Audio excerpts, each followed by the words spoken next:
Thomas Negaroff pour Histoire d'Info. Bonjour Thomas. Bonjour Fabienne. Aujourd'hui c'est Mardi Gras, dites donc, on avait Ben presque oui. oublié. Vous allez nous replonger dans ce temps où c'était une fête pour adultes et c'était nous les adultes qui nous déguisiez. D'ailleurs je vois bien vous êtes en Yul Brunner vous ce matin.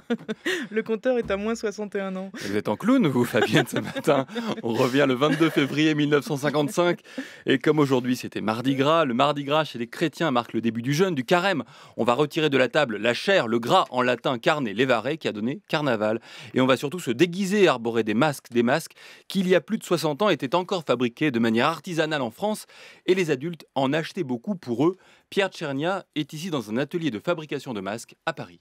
Comment fait-on un masque? Par où commence-t-on? Eh bien, la première chose, c'est la terre glaise, c'est-à-dire qu'on fait un modèle en terre comme pour faire une vraie statue. Et après, on la modèle, des fois d'après un dessin, des fois d'après une photo, si c'est un masque qui est commandé spécialement. Ça s'est bien vendu les masques cette année, madame? Eh bien oui, monsieur, ça s'est vendu d'une façon extraordinaire. Parmi les nouveautés, nous vendons beaucoup celui-là. Qui est-ce?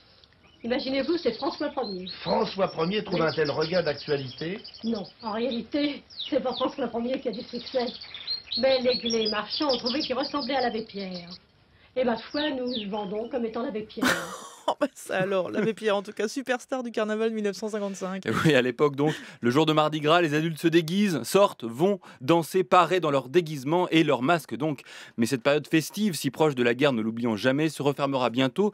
10 ans plus tard, la fête est finie. France Inter, le 11 février 1964. Vous avez beaucoup d'enfants parmi vos clients. Ah, énormément. C'est surtout pour les enfants que la vente est intéressante. Et qu'est-ce qu'il y a comme masque pour les enfants notamment? Eh bien, nous avons les masques décroisés, surtout actuellement. Ah ah, c'est l'influence de la télévision. Là. Absolument, oui, Thierry Lafronde a fait une grosse publicité. Ce qui prime surtout, ce sont vraiment les masques d'enfants, parce qu'il faut considérer que le Mardi Gras est vraiment une fête pour les enfants. Donc à Paris, les grandes personnes n'observent plus beaucoup le Mardi Gras. Hélas, parce qu'il n'y a rien pour, quelques chars, des fêtes. Vous avez connu des fêtes à Paris Ah autrefois? oui, oui, qui étaient quand même plus agréables.